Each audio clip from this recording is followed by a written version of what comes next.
there, Glenn with the Toy Temple, and today I thought I'd take a look at the Demogoblin Build-A-Figure from 2020. He had his own wave. It included Spider-Man Mark III, Velocity Spider-Man, Superior Octopus, Shang-Chi, Classic Vulture, and White Rabbit. Looking at the Build-A-Figure, truly the best part is this glider. I mean, just the way that it looks translucent, and it's got the red to yellow flames on it with a giant demon at the front. Ooh, it's so good. So good. Oh, it's solid. I like it a lot. It does come with this additional little stand.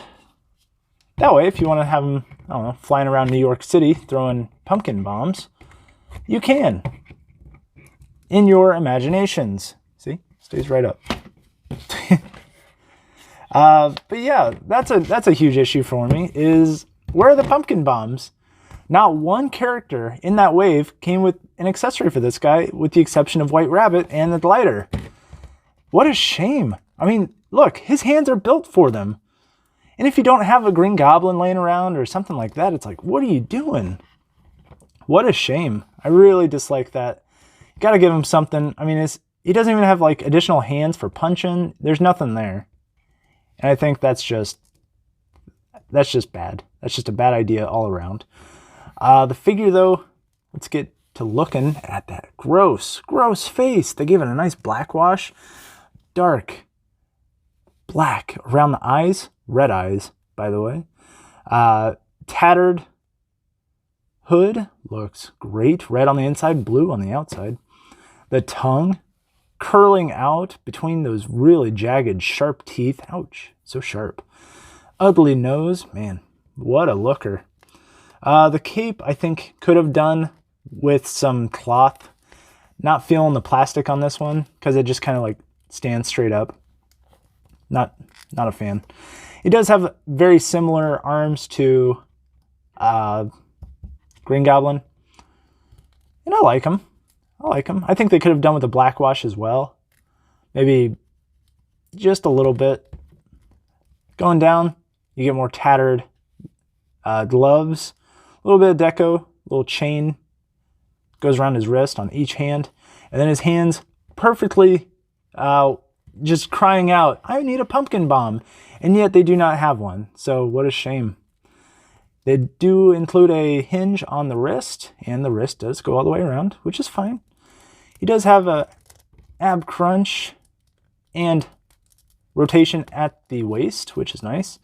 Legs go back that far, go forward that far, go out, thigh swivel, double jointed knees, boot cut, ooh, finally, and ankle rockers and ankle pivot. So, not too bad for articulation. This thing looks terrifying. And again, I wish they had included some way to make this look a little bit like, I don't know, just make it stand out slightly, but I don't know, it doesn't want to stay up, or rather stay down. So you got kind of slightly always adjust it.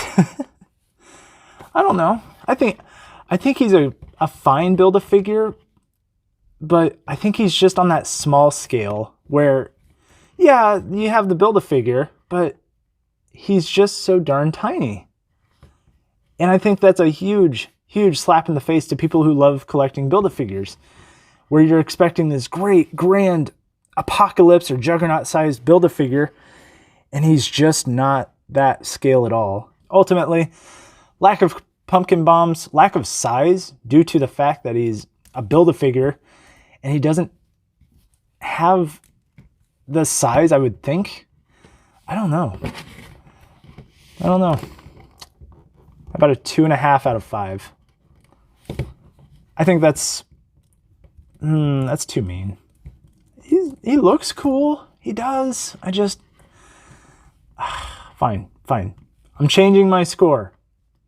2.75 out of 5. I think he's a fine figure, but as a Build-A-Figure, it kind of stinks. So, yeah. If you see the wave for cheap, pick up the wave. There's some really decent figures in there. Superior Octopus, really great. Classic Vulture, if you don't have one already, so good.